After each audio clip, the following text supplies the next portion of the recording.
Yo, guys, it's hot. It's summer. I said I wouldn't come back because I don't really want to make videos for this channel anymore. But, I got stuff on my mind. And so I went ahead and I conducted some experiments. They were simple experiments. I allowed a low-rank village Rathian to hit my hunter with a charge attack while having 101 defense. This is a raw attack, and I made sure that I was always hit by the Rathian's face, and it was a consistent number. The lost health points are actually consistent between the Monster Hunter titles.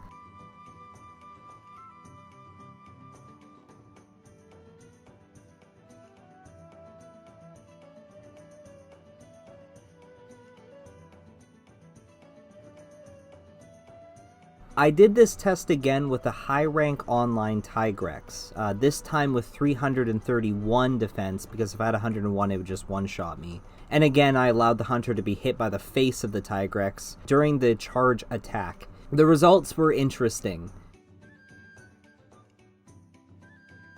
You can see that in Rise, you actually do take a little bit more damage, but that doesn't consider the fact that normally you would always eat the Dongo before the quest and would always have 150 health, and the game kind of expects that, but whatever. The results speak for themselves, and I hope that others will do similar experiments to discuss this further. My takeaway is that this proves that Monster Hunter has gotten easier. It's gotten easier because through all the increased player movement, the evasion, the counters, the monsters have not been given the damage buff that they require to match everything that the player can do now. The player is given more opportunity to effectively fight the monster, and thus will exploit this effectiveness more, whilst the monster has not been given enough effective means to combat against this. If you're hit by a monster in Portable Second, you need to learn when it is safe to heal your hunter, or you're required to vacate the area and heal without the monster potentially interrupting you. So you have options, but the situation overall is far easier to manage in Rise, and that's because movement and recovery is more efficient. Ultimately, individual difficulty is determined by player skill, though I've seen many veterans consider Rise to be the easiest Monster Hunter in the series. If the monsters in Rise could hit harder, it could inadvertently incentivize players to be more hesitant to engage the monsters. More practice with a monster would be required to effectively defeat it, and more time would be needed to understand how to capitalize on each of the monster's weaknesses. You know, kind of like the older titles. Moving on, I counted the amount of individual quests in Rise, and they came up short compared to the original Monster Hunter Portable 2nd, the Monster Hunter Portable 3rd, the original Monster Hunter 4, and the original Monster Hunter Cross. All of these don't include a G-Rank expansion. This is only low and high rank. I made this spreadsheet actually a few months ago, and I was like, nah, I don't need to make a video on it, but it's like, whatever. You can go and count the quest list yourself in each game. I did.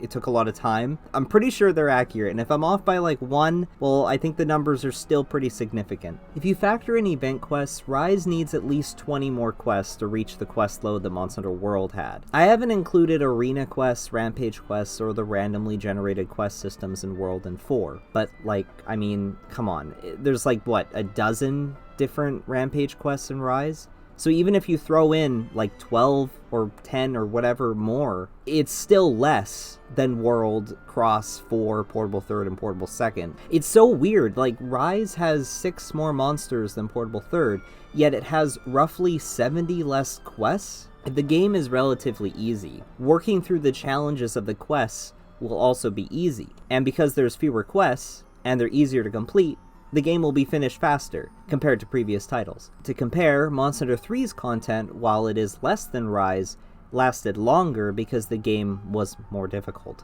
The rest of this video will get subjective. My best points are done.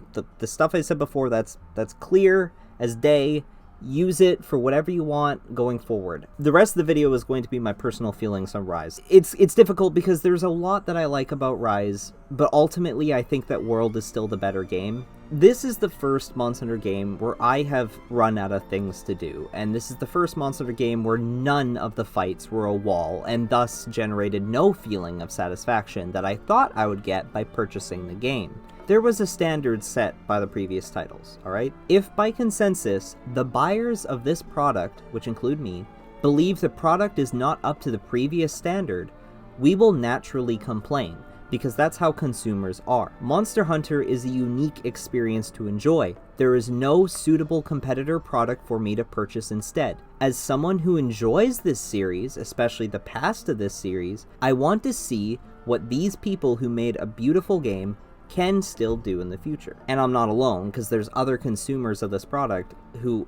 also want this product to be up to the same standard that they were expecting when they bought it. I hate that Capcom treats Monster Hunter like a service for a year before just stopping content altogether. Either release a finished game or continue to update it regularly like Frontier. There is a reason why so many newcomers to the series, people who started with World, are confused why Capcom suddenly stopped updating World and Iceborne. They don't understand that Monster Hunter usually will release a new game every year. These newcomers are used to playing games with continuous updates for years on end. So in this market, the market that Capcom's trying to buy into, this behavior of not continually updating their game is considered abnormal. And of course, the people who have bought it, the consumers, are going to be confused and upset.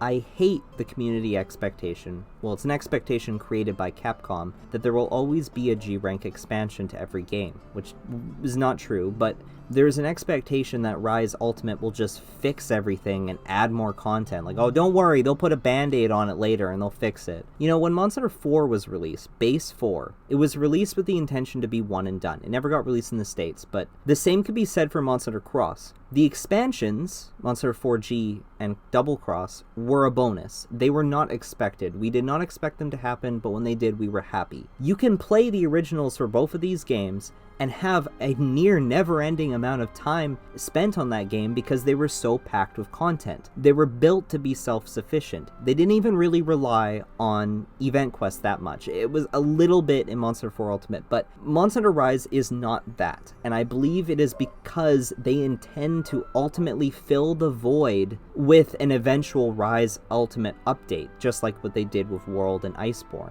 Instead of releasing a finished game, they're releasing a game that is fine, but they know that people will eventually just buy the update, and that bugs me. Personally, I would rather wait another 2 years, or 3 years, or 4 years if I have to wait just to get an actual finished game on launch, not a bugged game that requires updates and expansions. I'd wait that long, because that's what I want. I want a game like Monster Hunter 4 on launch, where the game's done. If COVID was getting in the way, that's fine. Delay your game. I'll wait. Another thing, and this is annoying, the argument that your playtime reflects the value of the game is silly. Your recorded playtime is never truly accurate to actual gameplay anyway, and different people enjoy these experiences differently. Beyond that, this series as a whole and what this game offers the fans of the series extends far beyond actual playtime. Your time watching this video or other videos regarding Rise, your time talking with your friends about Monster Hunter, or even creating fan art, or having the discussion of lore or speedrunning and meta, all of that is the game expanding beyond what the number says on your save file. So to me, actual time spent on this game extends beyond what your playtime is. You know, Redatosker, who I was on a podcast with, and actually I really like his takes. He made a wonderful point in his honest review of Rise, and I'll paraphrase it here. Basically, he said Monster Hunter World and Iceborne had more difficult experiences,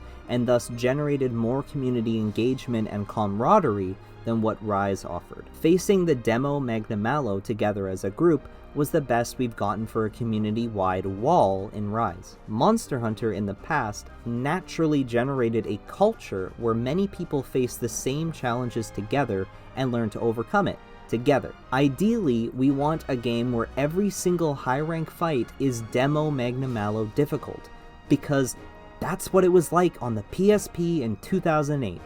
You cannot truly enjoy the monsters in Rise if they are not a challenge, and without challenge, there is no cultural bond between players. We fly through it, and we're done. There's a reason why veterans make jokes about the classic Diablos, the classic Gravios, Plesioth, Khezu, back in the first gens, they didn't have to be an endgame G-rank Elatrion or Fatalis or Elder Dragon Frenzied Apex Hyper monsters. They were just normal, average monsters. But they were still so difficult, they united everyone together, and we all have common jokes that we have about these monsters, because they're culturally important in the Monster Hunter community. I'm not saying that there isn't community discussion with Rise, there absolutely is.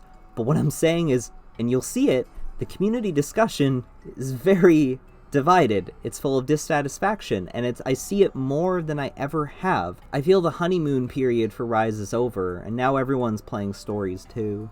By the way, I played stories too. I love the characters, I love the look of the game. The music is fine. The story is acceptable.